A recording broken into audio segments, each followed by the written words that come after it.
What if I told you that every single day, thousands of giant steel boxes arrive in America, full of clothes, electronics, furniture, toys, almost everything inside your home, and then many of those same boxes are simply thrown away? Not reused, not sent back, not carefully stored for the next shipment, just abandoned. It sounds crazy, right? How can the richest country in the world afford to throw away massive steel containers that cost thousands of dollars to build? And why would it even need to? But here's the twist. This isn't about carelessness. It's not about laziness either. It's about a hidden imbalance in the global economy, a silent problem that most people never notice, a problem so big that it's reshaping ports, filling junkyards, and quietly exposing the truth about who really controls global trade. Every time a ship leaves China heading toward Los Angeles, New York, or Houston, it carries more than just products. It carries a story of power, profit, and imbalance. And when those containers are left behind on American soil, rusting under the sun, they reveal something far deeper than wasted steel. They reveal a broken system. To understand why America throws away shipping containers from China, we need to go back, not just a few years, but decades, to the moment global trade changed forever. For most of history, goods moved slowly. Wooden crates, barrels, sacks, everything had to be loaded and unloaded by hand. It was messy, expensive, and inefficient. Then came a simple invention that transformed the world, the standardized shipping container. That steel box changed everything. Suddenly, goods could be packed once and moved across oceans without being touched again until they reached their destination. Ports became faster, trade became cheaper, and the world became smaller. Fast forward to today, and nearly 90% of global trade moves by sea. Thousands of massive cargo ships travel across oceans at any given moment, and a huge percentage of those ships begin their journey in one country, China. Over the past 3 decades, China became the factory of the world. From smartphones to sneakers, from kitchen appliances to Christmas decorations, millions of products are manufactured there every single day. But here's where things get emotional. America became the world's biggest consumer. While China focused on producing, America focused on buying. Cheap goods flooded American stores. Families filled their homes with affordable products. Businesses relied on low manufacturing costs. Everyone benefited, at least on the surface. But global trade isn't just about buying and selling. It's about balance. And the balance quietly broke. China exports far more to America than it imports from America. That means thousands of containers arrive in U.S. ports packed tightly with goods. But when it's time for ships to return to China, there simply isn't enough American-made product to fill them back up. Let that sink in. Imagine you're sending 100 boxes full of products to someone every week, but they only send you back 40 boxes. What happens to the other 60? That's exactly what's happening. Ships arrive at ports like Los Angeles and Long Beach stacked high with containers. They unload electronics, clothes, furniture, machinery, everything Americans buy daily. But once those containers are empty, there isn't enough cargo waiting to go back to China. What nobody expected was that sending those empty containers back would cost more than simply abandoning them. Yes, it's actually cheaper to throw them away. Here's why. Shipping space is extremely valuable. Every container on a cargo ship takes up space that could carry profitable goods. An empty container doesn't earn money, it just occupies room. And moving it across the Pacific Ocean isn't free. Fuel costs, port fees, labor, logistics, all of it adds up. It can cost thousands of dollars just to send one empty container back to Asia. But manufacturing a brand new container in China, that can be cheaper. So companies do the math. Why spend thousands shipping an empty steel box across the ocean when you can build a new one in China for less? The answer becomes simple, cold, calculated. they leave them behind.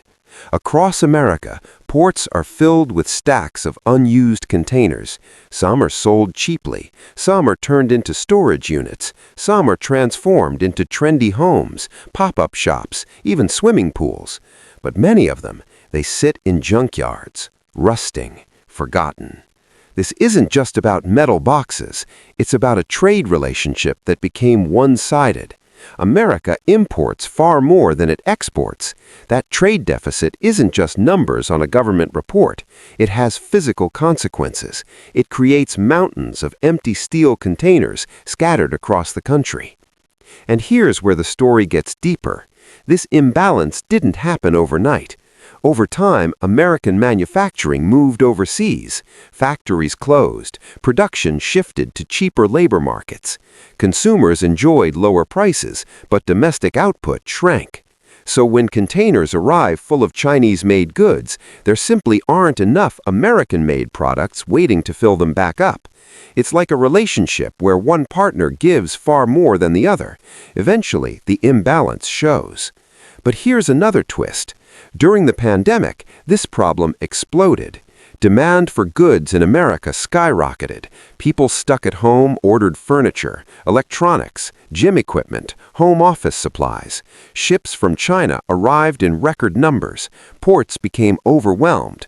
Containers piled up so high that some ports ran out of space. Meanwhile, exporters in America struggled to secure empty containers because shipping companies rushed to send them back quickly to Asia, where demand for exports was higher. It became chaotic. Farmers couldn't ship crops. Small businesses couldn't export goods. Everything slowed down.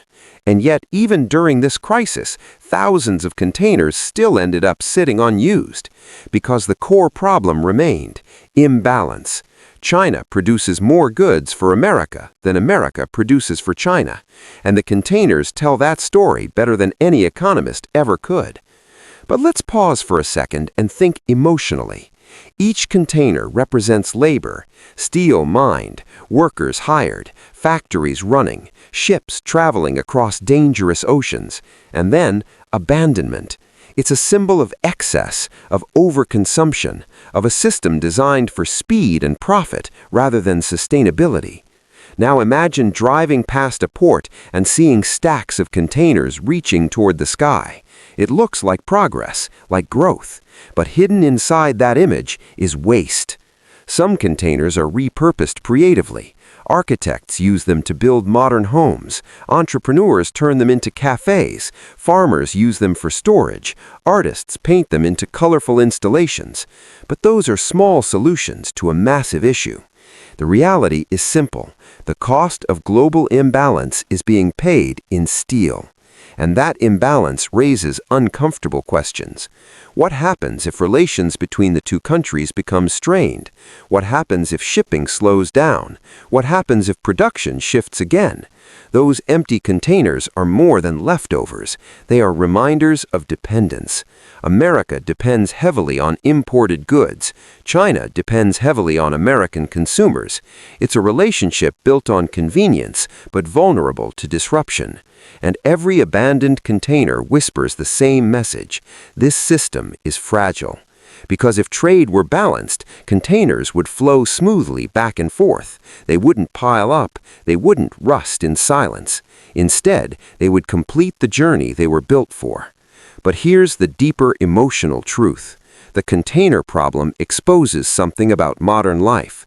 We live in a world where it's cheaper to discard than to return, cheaper to replace than to reuse, cheaper to produce new than to recycle old. That logic applies not only to steel boxes, but to products, trends, even relationships.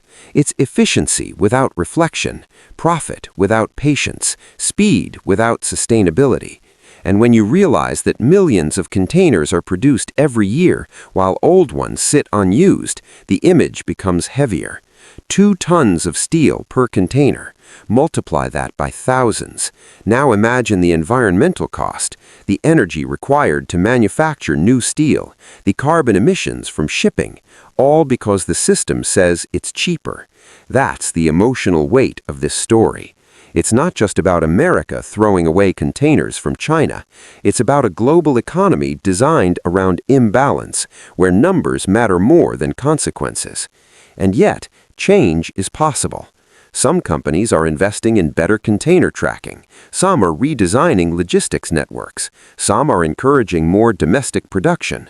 But for now, the containers remain, stacked near ports, converted into storage units, cut apart for scrap metal, or simply sitting, waiting for a purpose they may never fulfill.